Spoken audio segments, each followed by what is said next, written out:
కోల్కతాలో ఉండే RG Kar medical college.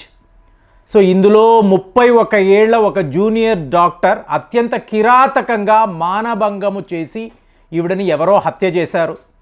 So ఫైనల్గా చేసిన వ్యక్తి సంజయ్ రాయ్, అంటే ఇతను ఒక పోలీస్ వాలంటీర్. ఆ కాలేజీలో అంటే ఇక్కడ ఒక హాస్పిటల్ కూడా ఉందండి. ఇతను యథేచ్ఛగా ఎక్కడికైనా వెళ్ళగలడు, ఏ డిపార్ట్మెంట్లోకి వెళ్ళి ఏ డాక్టర్తో అయినా కూడా మాట్లాడగలడు, అంత అధికారం ఇతనికి ఉంది. సో ఇతను ఈ జూనియర్ డాక్టర్ని మానభంగము చేసి హత్య చేశాడు అని చెప్పి ఇతని మీద మీకు కేసు ఉంది. సో జడ్జి గారు, నువ్వే ఇది చేసావు, సిబిఐ వాళ్ళు ఇచ్చిన ఆధారాలను బట్టి టోటల్గా ప్రూవ్ అయిపోయింది, సో నీకు శిక్ష వెయ్యాలి. ఐదర్ ఇది మరణశిక్ష లేదా లైఫ్ ఇంప్రిజన్మెంట్ ఉంటుంది. దీనికి సంబంధించి 2 రోజుల్లో నేను తీర్పుని ఇస్తాను అని చెప్పి ఈవిడ చెప్పారు. సో ఇవాళ ఇప్పుడు ఈ వీడియో మాట్లాడుతున్న టైంలో ఈ తీర్పు కూడా విడుదలై ఉండవచ్చు. సో మీకు ఎవరికైనా సమాచారం ఉంటే కామెంట్స్లో పెట్టండి. ఎందుకంటే యావత్ భారతదేశము దిగ్భ్రాంతికి గురి అయిన ఒక సంఘటన అండి. అంటే మీకు టైం టు టైం చూసారనుకోండి, ఒక 11ంటికి ఆ సెమినార్ హాల్కి అక్కడ ఉండే ఒక ఉన్నత అధికారి వెళ్ళడము, ఈ డాక్టర్ యొక్క మృతదేహాన్ని చూడడము, తరువాత తన ఉన్నత అధికారులకు ఇన్ఫామ్ చేయడము, మీకు అక్కడ అవుట్ పోస్ట్లో ఉండే పోలీసులు హుటాహుటీగా అక్కడికి రావడము. సో ఈ డాక్టర్ని అలా చూడడంతో వాళ్ళు షాక్ అయ్యి పక్కన ఉండే పోలీస్ స్టేషన్కి చెప్పడం, తరువాత సందీప్ ఘోష్ అనబడే వాళ్ళ ప్రిన్సిపల్ ఇతనికి ఇన్ఫామ్ చేశాక తల్లిదండ్రులకు ఇన్ఫర్మేషన్ వస్తుందండి. నేను ఈ కాలేజీ సూపరింటెండెంట్ మాట్లాడుతున్నాను, ఇక్కడ మీ అమ్మాయి చనిపోయి ఉంది, ఆత్మహత్య చేసుకొని చనిపోయిందని చెప్తున్నారు, మీరు వెంటనే ఇక్కడికి రండి అంటే వాళ్ళు రావడం. అప్పుడు అక్కడ మీకు జరిగిన ఆ దృశ్యాలు, ఎవరు పడితే వాళ్ళు అక్కడ ఏదో సినిమా షో చూడ్డానికి వచ్చినట్టుగా, ఏంటి ఇది అని అడిగితే లేదండి వీళ్ళందరూ కూడా ఇన్వెస్టిగేషన్ టీం అని చెప్పి లోకల్ పోలీసులు చెప్పడము, మీడియా వాళ్ళు కూడా అక్కడికి వచ్చి ఆ ఆధారాలను ఎలా పడతాలా అంటే ఇదంతా కూడా చూసినప్పుడు ఒక్క సంజయ్ రాయ్ పని చేశాడా అంటే జడ్జి గారు ఇదే అంటున్నారు.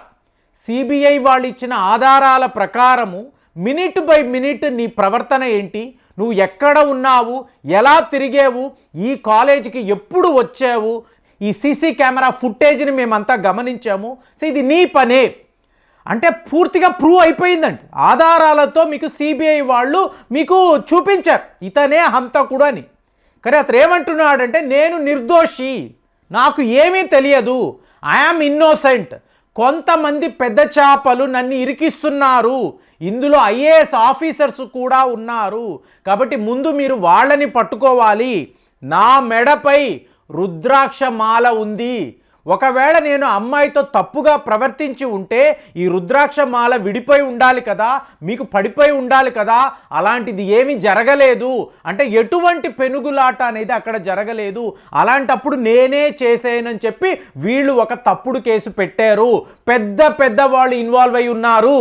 అంటే మీకు ఈ జూనియర్ డాక్టర్ యొక్క తల్లిగారు ఆవిడేం మాట్లాడుతున్నారు, జడ్జి గారు మరణశిక్ష విధిస్తాను అని అన్నారండి, మాకు ఆనందంగా ఉంది, ఈ తీర్పుని మేము స్వాగతిస్తున్నాం, కానీ ఇక్కడతో ఈ వ్యవహారం అయిపోలేదు, మా పోరాటం ఇంకా కూడా కొనసాగుతుంది, మాతో పాటు ఎన్నో సంస్థలు అంటే ఎన్జిఓలు అనండి, సోషల్ యాక్టివిస్టులు, అలాగే కాలేజీలో ఉంటున్న విద్యార్థులు, సో వీళ్ళ సంఘము కూడా ఇవాళ బలంగా ఉంది, మేమందరము కలిసి పోరాటాన్ని కొనసాగిస్తాం.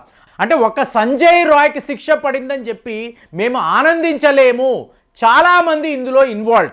సో ఇప్పుడు ఈ తండ్రి గారు ఏమంటున్నారు, సిబిఐ విచారణ చేపట్టిన తీరే తప్పండి, నన్ని కొన్ని కీలకమైన విషయాలు వాళ్ళు అడగలేదు. అలాగే కాలేజీ ప్రిన్సిపల్ సందీప్ ఘోష్ అతను ఇవాళ బెయిల్ మీద బయట తిరుగుతున్నాడు. ఇతను ఎంత ప్రమాదకరమైన వ్యక్తి అంటే లాక్డౌన్లో మీకు అక్కడ గవర్నమెంట్ హాస్పిటల్కి వచ్చిన శవాలు, ఆ శవాల్లోని అవయవాలను అమ్ముకొని ఇతను డబ్బు సంపాదించాడు. అలాగే ఇంకొక మిస్టీరియస్ దీది అంటే ఆ కాలేజీలో ఉండే ఒక అధికారి చెప్తున్నాడు, మీకు ధైర్యం ఉందా, ధైర్యం ఉంటే దీదీకి ఫోన్ చేయండి, ఫోన్ చేసి అడగండి, సో ఇది మేమే చేసాము అంటే అప్పుడు మేము మాట్లాడతాము, అంటే ఈ దీది ఎవరు, సో ఇలాంటి ఉన్నప్పుడు మీకు జడ్జి గారు ఈ సంజయ్ రాయ్ మాత్రమే ఈ హత్య చేశాడు అంటే మేము ఎవరము కూడా ఒప్పుకోవడము లేదు. సో ఈ పరిస్థితుల్లో ఈ సంజయ్ రాయ్ ఏం చేశాడు, అలాగే మీకు కాలేజ్ యొక్క యాజమాన్యం, సో వీళ్ళందరూ కలిసికట్టుగా ఈ ఆధారాలను ఎలా తారుమారు చేశారు. మీకు ఆ సెమినార్ హాల్లో ఈ అమ్మాయి ఒంటరిగా ఉన్నప్పుడు ఎవరు వచ్చారు, ఈ ఒక వ్యక్తే వచ్చాడా, ఇతని వెనక ఇంకా ఎవరైనా ఉన్నారా అంటే అతని యొక్క మిత్రుడు. వీళ్ళిద్దరూ కలిసే కదండి కల్కట్టాలో ఉండే మీకు ఈ బ్రాతల్ హౌసెస్కి వెళ్ళారు, బాగా తాగారు, అక్కడ వ్యభిచారము చేశారు, మళ్ళీ కాలేజీకి వచ్చారు. వచ్చినప్పుడు ఆ రోజు రాత్రి ఇతను department by department, floor by floor తిరుగుతూనే ఉన్నాడు. సో ఫైనల్గా మీకు సీసీ కెమెరాలో ఇతను ఈ సెమినార్ హాల్లోకి వెళ్ళినట్టుగా, అక్కడి నుంచి హుటాహుటిగా బయటికి వచ్చినట్టుగా ఫుటేజ్ కూడా దొరికింది. మరి సిబిఐ వాళ్ళు తక్కిన వాళ్లను ఎందుకు విచారించడం లేదు? సందీప్ ఘోష్ని ఎన్నోసార్లు వీళ్ళు పిలిచారు, ఎన్నోసార్లు ఇంట్రాగేషన్ అనేది జరిగింది, కానీ ఫైనల్గా ఏంటండి రిజల్ట్? అతనికి బెయిల్ ఇచ్చారు, అతను బయటే ఉన్నాడు. మరి ఇతను ఇంతవరకు ఎటువంటి తప్పు చేయలేదా? కల్కట్టాలో మీరు చూసారనుకోండి, వీళ్ళపైన ఎన్నో కేసులు, ఫైనాన్షియల్ ఇర్రెగ్యులారిటీస్, అంటే మీకు ఆ కాలేజీలో ఉండే అకౌంట్స్ ఉంటుంది చూసారా, వీళ్ళ ఇష్టానుసారం వాటిని మార్చగలిగారు. రికార్డ్స్ని అంతా కూడా వీళ్ళు ఏదో ఒక రకంగా మార్చగలిగారు. అందులో ఎన్నో అవకతవకలు, కరప్షన్, అవినీతి. ఈ పరిస్థితిలో ఇంత జరుగుతున్నప్పుడు ఒక్క సంజయ్ రాయ్ని చూపించి నువ్వు మాత్రమే శిక్షకు అర్హుడు, మిగతా వాళ్ళందరూ బయట తిరుగుతూ ఉంటారు, స్వతంత్రంగా ఉంటారంటే మేము ఎలా ఒప్పుకుంటాము? చూడండి, ఇక్కడ జడ్జి గారు ప్రొనౌన్స్మెంట్ ఇచ్చారు, సో తీర్పు ఇచ్చేశారు, అయిపోయిందని ఎవరూ కూడా అనుకోవడం లేదండి. ఎందుకు? ఈ కేసు ఉదాహరణ తీసుకొని భారతదేశంలో ఎక్కడా కూడా ఏ ఒక మెడికల్ కాలేజీలో కూడా ఇట్లాగా అమ్మాయిలు, మహిళలు బలైపోకూడదు. కాబట్టి ఇది ఎంతకాలమైనా కూడా మేము న్యాయ పోరాటము చేస్తామని చెప్పి ఆ తల్లిదండ్రులు నిలబడము, వాళ్ళతో పాటు మీకు ఆ కాలేజీ విద్యార్థులు, సో వాళ్ళందరూ కూడా జెండాలు పట్టుకొని, ఏంటండి ఫ్రెండ్స్, మొన్న ఒక మిత్రుడు ఒక మెసేజ్ పెడుతున్నారు, ప్రేమ్ గారు సైఫ్ అలీ ఖాన్కి సంబంధించి వీడియో మాట్లాడుతున్నారు కదా, 50 టీములు అన్నారు.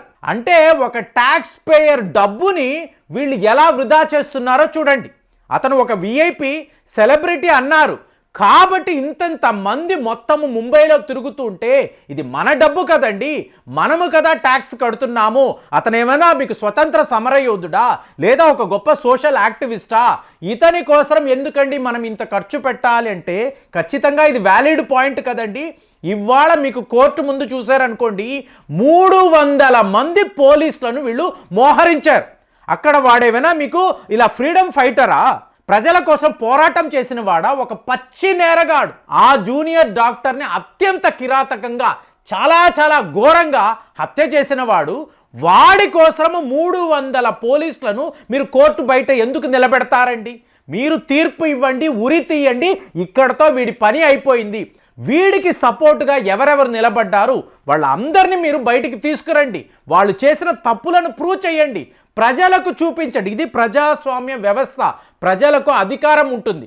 అలాంటప్పుడు ప్రజలకు చూపించండి, చూడండి వీళ్ళు ఇలాంటి తప్పులు చేశారు, చూడండి అదొక శవము, అందులో ఒక లివర్ ఉంది, కిడ్నీ ఉంది, వీటిని బయటికి తీసి ఏ బంగ్లాదేశ్కో నేపాల్కో వీళ్ళు తరలించారు, ఇంతంత డబ్బు సంపాదించారు, మరి ఇది అవినీతి కదా, వీళ్ళకి శిక్ష పడాలి కదా అని చెప్పి ప్రజలకు తెలియాలి. మీడియా యొక్క రోల్ అది. కానీ ఇక్కడ ఏం జరుగుతుంది? ఒక నేరగాడి కోసరము ఇంతంత ప్రొటెక్షన్, ఎక్కడ వాడిని కొట్టేస్తారేమో, ఎక్కడ వాడిని హత్య చేసేస్తారేమో, ఏమైనా వీడికి జరగొచ్చేమో అని చెప్పి ఇంతంత మంది పోలీసులు అక్కడ ఉండడము, ఎలా చూసుకున్నా కూడా ట్యాక్స్ పేయర్స్ మనీ అనేది వేస్ట్ కదండి. సో ఇవాళ ఈరోజు ఈ తీర్పులో మీకు జడ్జి గారు ఏం చెప్పబోతున్నారు, మరి తక్కిన నేరగాళ్లను ఎలా పట్టుకోవాలి, సో దీనికి ఒక ప్లాన్ అనేది సిబిఐ వద్ద ఉందా? సో ఇవాళ అందరూ ఇదే మాట్లాడుతున్నారు. మరి ఈ వార్తలు మీరు విన్నారా? వింటే మీ భావన ఎలా ఉంది కామెంట్స్లో తెలియచేయండి. మళ్ళీ వచ్చే వీడియోలో కలుద్దాం. జై హింద్.